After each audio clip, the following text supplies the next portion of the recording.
मराठी मातृभाषा चॅनलवर आपले स्वागत। आज आपण शिकणार आहोत भागाकार। भागाकार म्हणजे डिव्हिजन।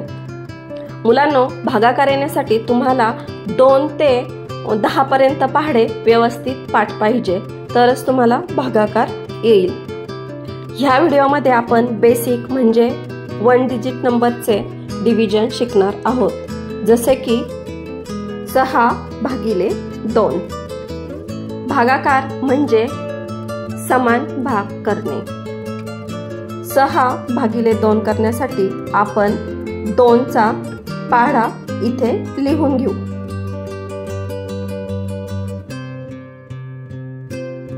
इथे 2च्या पाढ्यामध्ये आपण पाहू शकतो की 6 तर यानुसार 6/2 याचे उत्तर 3 येते।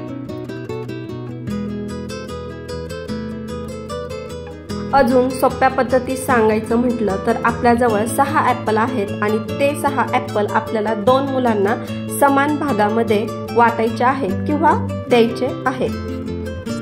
तर इथे 6चे 2 भाग करायचे म्हणजे आपल्याला एकाएकाला 3-3 ॲपल द्यावा लागतील। मुलांनो, आता आपण 9/3 हे उदाहरण सोडवून घेऊ। त्याच्यासाठी आपल्याला ह्या अशा चिन्हाचा उपयोग करायचा आहे।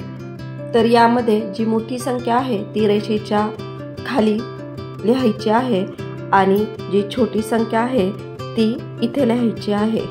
लक्षात ठेवा, नेहमी छोट्या संख्येने मोठ्या संख्येला भागायचं असतं। तर आता 3-9 3चा पाढा आपण 3 पर्यंत बोललो तर 9 येतो, म्हणून इथे वरती आपल्याला 3 लिहायचा आहे आणि 9 इथे खाली लिहायचा आहे। आता 9 मधून 9 वजा केल्यावर खाली शिल्लक राहतात 0।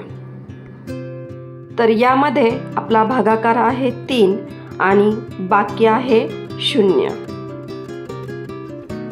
अशाच पद्धतीने आपण 8/4 हे उदाहरण सोडवून घेऊ। इथे 8 ही मोठी संख्या आहे, ती आपल्याला रेषेच्या खाली लिहायची आहे आणि 4 इथे लिहायचा आहे। 4 हा भाजक आहे। 4 दुने 8।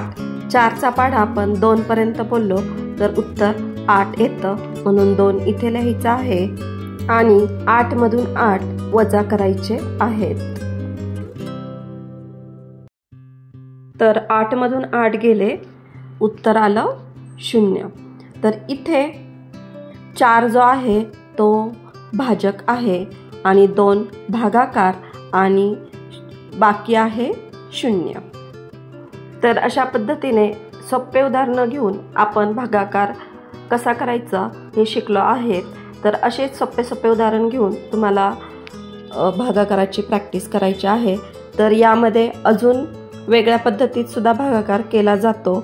अजून सुद्धा जर आपण आता इतके सोपे उदाहरणं पाहिलेत की ते त्या संख्ये 4च्या पाढ्यामध्येच 8 आहे किंवा 9चं उदाहरण पाहिलं तर 3च्या पाढ्यामध्ये 9 आहे, असेच पाहिलेले आहे।